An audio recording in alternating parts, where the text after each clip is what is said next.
Hello what's up everyone, I hope you are doing great. आप सभी का स्वागत है एक और नए वीडियो में। आप सभी को नमस्ते। और वीडियो अगर आप फर्स्ट टाइम देख रहे हो तो लाइक एंड शेयर कर देना अगर आपका दिल करे तो। और चैनल को सपोर्ट करना चाहते हो then you can support by subscribing it. तो सीधा बात करते हैं आज के टॉपिक पे, आज के मुद्दे पे। आज मैं बात करूँगा इंटरनेशनल स्टूडेंट के पर्सपेक्टिव से। अगर आप कनाडा आ रहे हो 2024 में या इसी साल आ रहे हो अक्टूबर, नवंबर या दिसंबर में 2023 में, तो ये वीडियो आपके लिए बहुत बेनिफिशियल है। It would be a very helpful for you to watch the video till the end. और आपके माइंड में कोई भी क्वेश्चन हो किसी भी चीज़ के रिगार्डिंग तो कमेंट सेक्शन पे कमेंट ज़रूर करना। साथ ही साथ if you want to follow me on Instagram तो इंस्टाग्राम पे आप मुझे फॉलो कर सकते हो। My Instagram ID is naval.chawla, जो भी आपको स्क्रीन पे शो हो रही है। एक चीज़ और, ये वीडियो को टिल द एंड तक ज़रूर देखना। It would be a very helpful for you. आपको एक रियलिटी जेन्युइन आपको पता चलेगा कि कनाडा में अभी चल क्या रहा है, अभी कंडीशंस क्या है, पार्ट टाइम जॉब्स के रिगार्डिंग, इन्फ्लेशन के रिगार्डिंग, रेंट एकोमोडेशन के रिगार्डिंग, पब्लिक ट्रांसपोर्टेशन के रिगार्डिंग। अगर आप कनाडा आ रहे हो तो एक बार नहीं, दो बार नहीं, 10 बार सोचना कि आप ये चीज़ें हैंडल कर सकते हो या नहीं। अगर कर सकते हो तो तभी आना, वरना आपकी इच्छा है। तो मैं शुरुआत करता हूँ मैं पार्ट टाइम जॉब्स के रिगार्डिंग। एक चीज़ याद रखना, कनाडा में ओवरऑल 13 प्रोविंसेस है, मतलब 10 प्रोविंस है और 3 यूनियन टेरिटरीज है। तो ओवरऑल 13 प्रोविंस को आप मान लीजिए। प्रोविंस होता है, ऐसे इंडिया में स्टेट्स होती है वैसे कनाडा में उसको प्रोविंस कहा जाता है। आप किसी भी प्रोविंस में जा रहे हो, डजंट मैटर, आप ओंटारियो जा रहे हो, British Columbia, New Brunswick, Alberta, Saskatchewan, Manitoba या Nova Scotia, doesn't matter. Jobs की दिक्कतें हैं, मारामारी है। जितनी बड़ी सिटी होगी वहाँ पे जॉब अपॉर्चुनिटी ज़्यादा है, जितनी छोटी सिटी होगी, अगर टाउन होगा वहाँ पे और अपॉर्चुनिटीज़ बहुत कम है। अपॉर्चुनिटीज़ कम क्यों है? Because of lots of competition, lots of immigration, lots of refugee, lots of study permit में इंटरनेशनल स्टूडेंट्स आ रहे हैं और इतनी वहाँ पे नौकरियाँ है भी नहीं। एक चीज़ और, कनाडा में मैन्युफैक्चरिंग प्रोडक्शन नहीं होता। जो कनाडा में जो मेन सेक्टर है वो सर्विस सेक्टर है और उसके बाद आता है एग्रीकल्चर सेक्टर। तो जितनी भी आपको जॉब्स मिलेगी वो आपको सर्विस सेक्टर में ही मिलेगी। अगर आप एज एन इंटरनेशनल स्टूडेंट्स आ रहे हो तो आपको दिक्कतें बहुत आएगी। आप किसी भी सिटी में जाओ, किसी भी प्रोविंस में जाओ, आपको इश्यूज़ आएंगे। देखो, ये आपको मैंने पहले ही बता रखा है पहले वीडियो में कि आपको जॉब फाइंड करनी कैसे होती है। आपको जॉब फाइंड करनी होती है kgg.ca पे जाके, jobsbank.gc.ca पे जाके, लिंक्डइन पे जाओ, इंडीड पे अप्लाई करो या किसी भी कंपनी के कैरियर पेज पे जाओ और वहाँ पे अपना CV अपलोड कर दो, दे विल कॉल यू। लेकिन आप ये सारी चीज़ें करो, आप 700-800 जगह अप्लाई करोगे तब जाके आपको एक नंबर आपको मिलेगा या आपको एक बार आपको अपॉर्चुनिटी मिलेगी।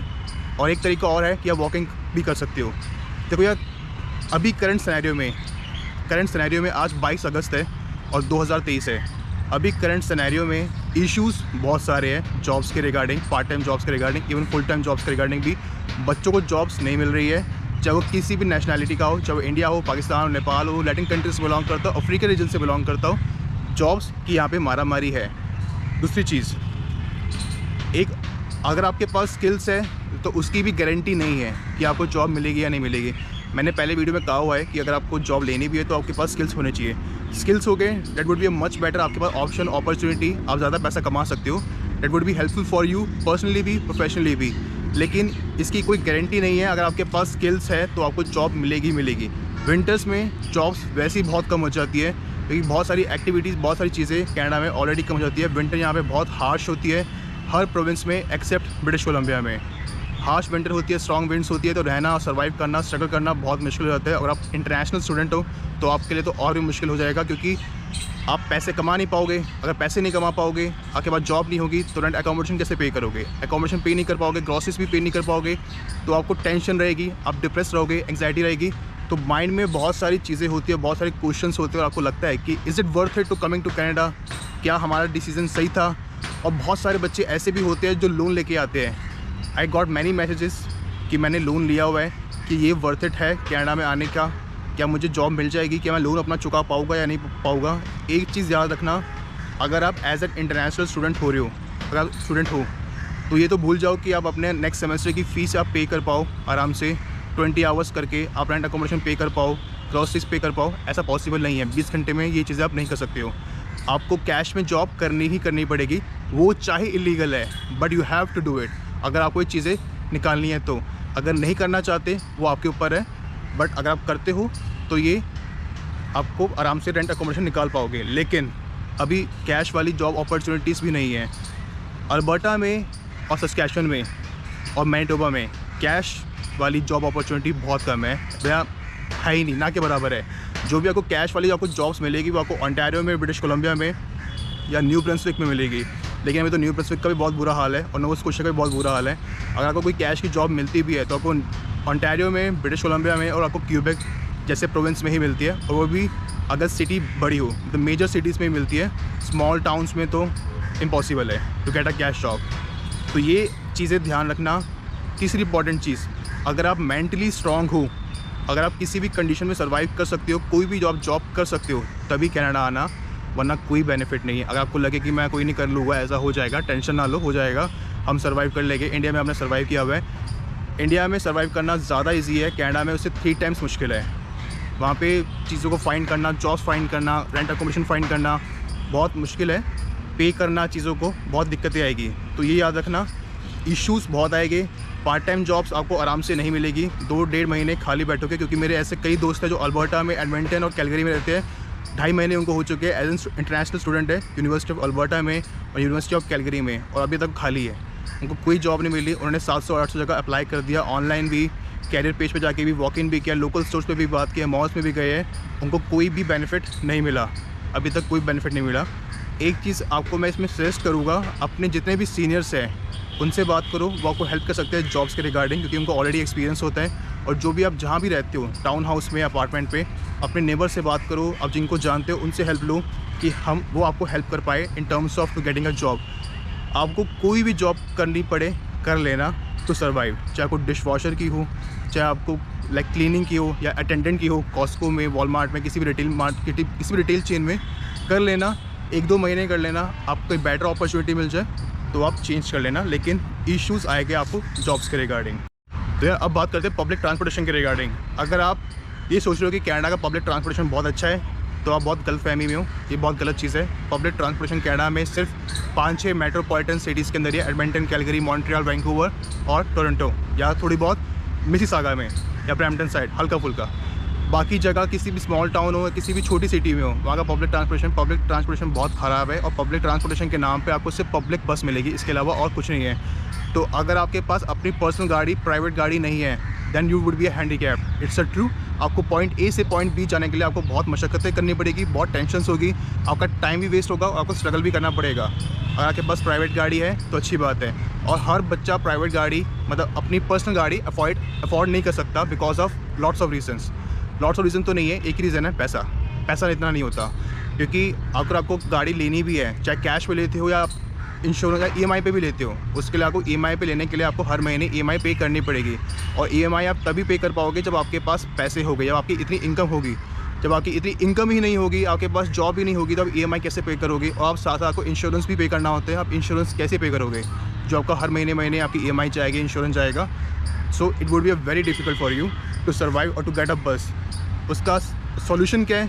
सॉल्यूशन यही है कि आप कोई साइकिल ले लो या कोई आप छोटे 2 व्हीलर ले लो, अगर आप अफोर्ड कर सकते हो तो वही सॉल्यूशन है। इसके अलावा और कोई सॉल्यूशन नहीं है।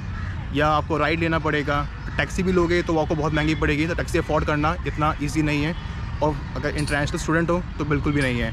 और अगर विंटर्स है तो बहुत ही हार्श टेम्परेचर, स्ट्रॉन्ग विंड्स होती है, तो उसमें पब्लिक ट्रांसपोर्टेशन लेना और पॉइंट ए से पॉइंट बी तक जाना बहुत मशक्क़तें हैं, बहुत दिक्कत आएगी, बहुत प्रॉब्लम्स होगी। और आपके माइंड में एक बार नहीं 10 बार आएगा, कहाँ ही आ गए हम, क्या सोचा था और क्या हो रहा है हमारे साथ। ये आपके माइंड में एक बार नहीं 10 बार आएगा।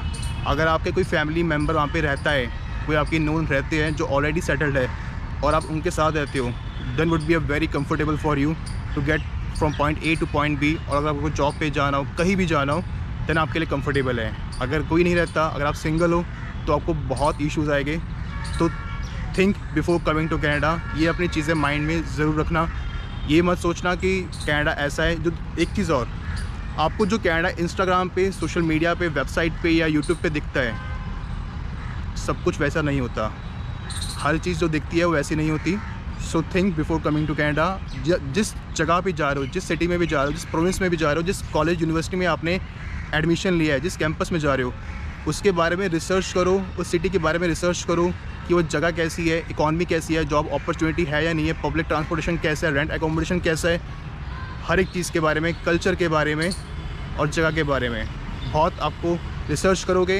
It would be a beneficial for you only. अब बाद में पछताओगे नहीं, बाद में आप डिप्रेस एंग्जाइटी फील नहीं करोगे अगर आप ये सारी चीज़ें रिसर्च कर लोगे तो जो नेक्स्ट पॉइंट है वो है पीआर के रिगार्डिंग। हर किसी बच्चे का, हर किसी स्टूडेंट का गोल और मोटिव यही होता है to get into the PR, और हमें जल्दी से जल्दी और इजी पीआर हमें मिल जाए। तो इसलिए मैं आपको एक ही चीज़ सजेस्ट करूँगा, एडवाइस करूँगा, आप किसी भी प्रोविंस में जा रहे हो, किसी भी यूनिवर्सिटी या किसी भी कैंपस में जा रहे हो, रिसर्च करो, चेक करो कि वहाँ पे आपको पीआर कितना जल्दी मिलता है या नहीं मिलता और कितना टाइम लगेगा, वहाँ का CRS स्कोर क्या जाता है। दूसरी इंपॉर्टेंट चीज़, जिस यूनिवर्सिटी में कॉलेज में एडमिशन ले रहे हो, ये ज़रूर चेक करना कि वो कॉलेज यूनिवर्सिटी DLI अप्रूव्ड है या नहीं है। अगर DLI अप्रूव्ड है तभी उस कॉलेज यूनिवर्सिटी में एडमिशन लेना, वरना वो एक तरह का फ्रॉड, एक तरह का आपके साथ स्कैम होगा। आप चाहे वहाँ पे अपनी 2 साल की पढ़ाई कर लो, 1 साल की पढ़ाई कर लो, 3 साल की पढ़ाई कर लो, आपको वहाँ पे कोई भी बेनिफिट, कोई भी आपको रिजल्ट नहीं मिलेगा और आपको पीआर नहीं मिलेगा। That would be just a waste of time. ऐसे प्रोविंस को चूज़ करो जहाँ पे आपको जल्दी इजी पीआर मिलता है। आफ्टर कंप्लीटिंग योर एजुकेशन आपको वहाँ पे सिर्फ 6 मंथ्स का फुल टाइम वर्क करना होगा और आपको जल्दी पीआर मिल जाएगा।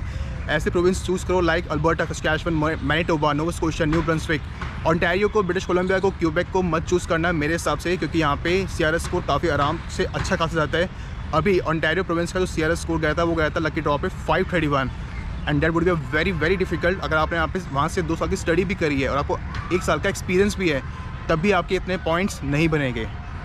मेरी बात मान लो, बहुत बेनिफिट में रहोगे। मेरा वीडियो बनाने का मकसद यही है कि आपको मैं एक जेन्युइन इन्फॉर्मेशन दूँ, एक रियलिटी बताऊँ करंट सिनेरियो के हिसाब से।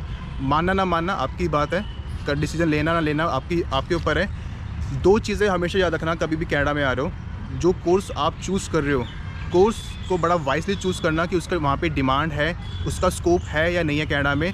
दूसरी चीज़, आपका मेन गोल होना चाहिए कि आपको कहाँ पे, किस प्रोविंस में, किस यूनिवर्सिटीज़ आपको हेल्प करेगी जल्दी पीआर मिलने में। मतलब आपको कौन सा प्रोविंस आपके लिए बेनिफिट रहेगा जिसमें आपको जल्दी पीआर मिले। जैसे आपको मैंने पहले बोला, उन प्रोविंस को ही चूज़ करना। वहाँ के देखो, जिस प्रोविंस में जल्दी पीआर मिलेगा ना, एक चीज़ याद रखना, वहाँ पे स्ट्रगल भी होगा, चाहे वो जॉब्स के रिगार्डिंग हो, पब्लिक ट्रांसपोर्टेशन के रिगार्डिंग हो, पार्ट टाइम जॉब्स के रिगार्डिंग हो, चाहे वो सस्कैचुअन हो, मैनिटोबा हो, अल्बर्टा हो, न्यू ब्रंसविक हो, नोवा स्कोशिया हो। यहाँ पे जॉब अपॉर्चुनिटीज़ अभी बहुत कम है। अपॉर्चुनिटी आप लोग को हर पूरे कनाडा में हर जगह कम है। मेट्रोपॉलिटन सिटी से, बड़ी सिटी से वहाँ पर आपको अपॉर्चुनिटी आराम से मिल सकती है, लेकिन वहाँ पे भी उसके कॉन्स भी है, नेगेटिव चीज़ें भी है, क्योंकि वहाँ पे रेंट, एकोमोडेशन, पब्लिक ट्रांसपोर्टेशन महंगा होगा, ग्रॉसरीज भी महंगी होगी, तो और वहाँ पे टैक्सेस भी ज़्यादा लगते हैं। तो ये मत सोचना कि अगर वहाँ पे आपको जल्दी पीआर मिल रहा है तो आपसे कुछ छीना भी जा रहा है। हर सिटी के, हर प्रोविंस के प्रो कॉन्स होते हैं। सबसे इम्पॉर्टेंट चीज़, और एक ही चीज़ मैं आपको कहूँगा, बी मेंटली स्ट्रॉन्ग। कुछ भी करना पड़े, कैसे भी जॉब करनी पड़े, सर्वाइव कर लेना। किसी गलत चीज़ों में मत पड़ना। गलत चीज़ों में पढ़ोगे आपकी ज़िंदगी ख़राब हो जाएगी। पीआर तो पता नहीं मिलेगा या नहीं मिलेगा, लेकिन लाइफ स्पॉइल हो जाएगी। अगर कनाडा आ रहे हो तो एक बार नहीं 10 बार सोचो। अगर आप मेंटली स्ट्रॉन्ग हो तभी आना। रिसर्च करो, पार्ट टाइम जॉब्स के रिगार्डिंग से मैंने आपको पहले बोला, हर एक चीज़ के बारे में रिसर्च करो। अगर आपको लगे कि मुझे आना चाहिए तो ही आओ। अगर आपको लगे कि वहाँ की उस यूनिवर्सिटी कैंपस जो जिस जगह पे भी है वहाँ पे आपको सारी बेनिफिट, सारी चीज़ें मिल जाएगी, अपॉर्चुनिटी मिल जाएगी, तभी आना, वरना कोई बेनिफिट नहीं है। एंड यार बहुत बच्चे बोलते हैं कि हमें किस इनटेक को लेना चाहिए। तो भैया सारे इनटेक एक बराबर है, लेकिन ज़रूरी नहीं है। Depending upon the province to province और आप किस जगह पे जा रहे हो वो भी बहुत मैटर करता है। मेरे हिसाब से अगर आपको मैं सजेस्ट करूँ कि अगर आपको कोई इनटेक लेना चाहिए तो आप लो मई वाला या सितंबर वाला। मई वाला ज़्यादा बेटर है एज़ कम्पेयर टू अदर जो सितंबर इनटेक है या जनवरी इनटेक है। अगर आप हार्श विंटर को आराम से झेल सकते हो, उसमें सर्वाइव कर सकते हो, अगर आप स्टेबल हो, अगर आप कंफर्टेबल उस वेदर में सर्वाइव कर पाओगे और आपको आराम से जॉब मिल जाएगी तो आप फिर किसी भी इनटेक में आ जाओ, चाहे जनवरी के इनटेक में आ जाओ, मई में आ जाओ, सितंबर में आ जाओ, आपको कोई दिक्कतें नहीं होगी। तो मेक श्योर आप किस इनटेक में आ रहे हो, और आने से पहले जो आपको मैंने चीज़ें बोली है वो ज़रूर ध्यान में रखना। It would be very very beneficial for you. और वीडियो पसंद आती है लाइक एंड शेयर कर देना अगर दिल करे तो। If you want to support you can support by subscribing it. So अपना ख्याल रखिए, एंजॉय करिए। तब तक के लिए goodbye and take care.